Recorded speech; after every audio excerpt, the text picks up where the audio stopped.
Imbolcg, the 1st and 2nd of February in the Northern Hemisphere, the 1st and 2nd of August in the Southern Hemisphere.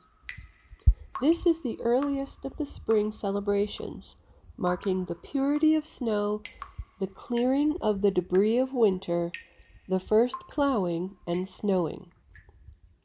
By Nguyen.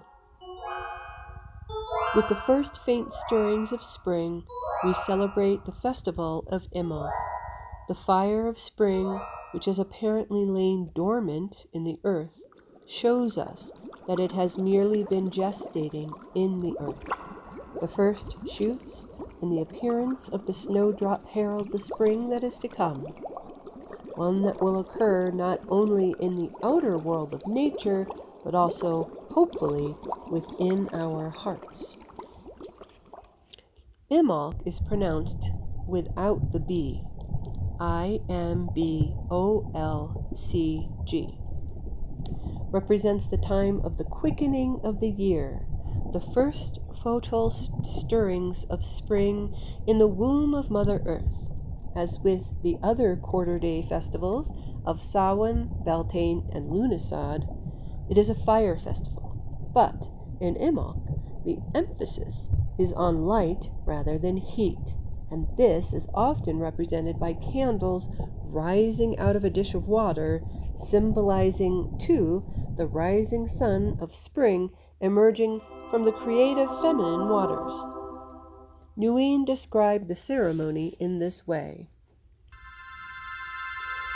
It is the only one of our 8 festivals given entirely to the Mother Goddess under many names, Brigid being the central one of 3, each representing a season.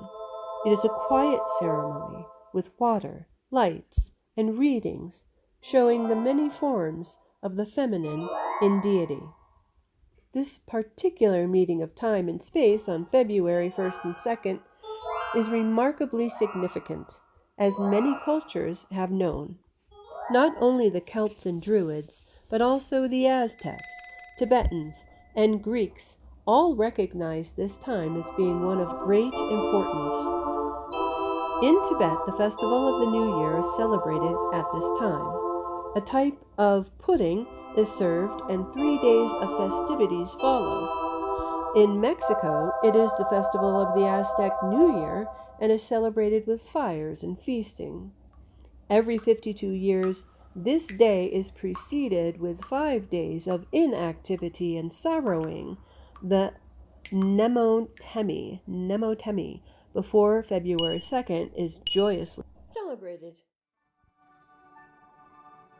In Roman times, candles were carried in the streets to celebrate the goddess Februa, the mother of Mars, whilst in the Eleusinian mysteries,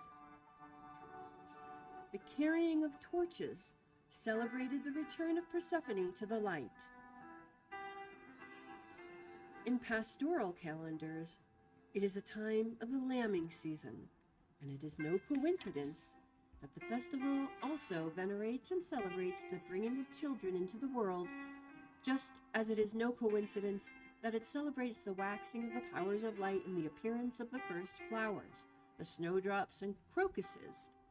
Persephone returns to the light, the snow-white droplet flowers reappear once again, the white lambs are born, a new year begins, a year of light, whose early days we mark at this time with the lighting of 8 white candles, a number symbolic of the Mother Goddess and the Sun. A festivity of mother and child, of light and water, the 8 candles of the ceremony rise out of the water just as the light of our children emerge from the feminine waters of the womb.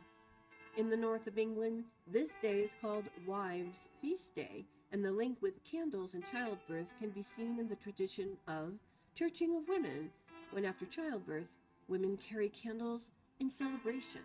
From the 11th century onwards, to the candlelight processions at Candlemas was added the blessing of the candles for the altar. The church had been unable to stop the pagan customs of bearing candles through the streets of Rome and had assimilated this tradition, having had no success in their attempts to repress it. In monasteries, every monk takes candles from the sacristy, and an abbot would consecrate, sprinkle with holy water, and cense each candle. Today, here, now. Now is the time of the new year for the Tibetans and the Aztecs. May our earth be blessed with water and with light, with peace and with harmony. May this coming time of Imbolcg mark the beginning of the stirrings of new spring within your life.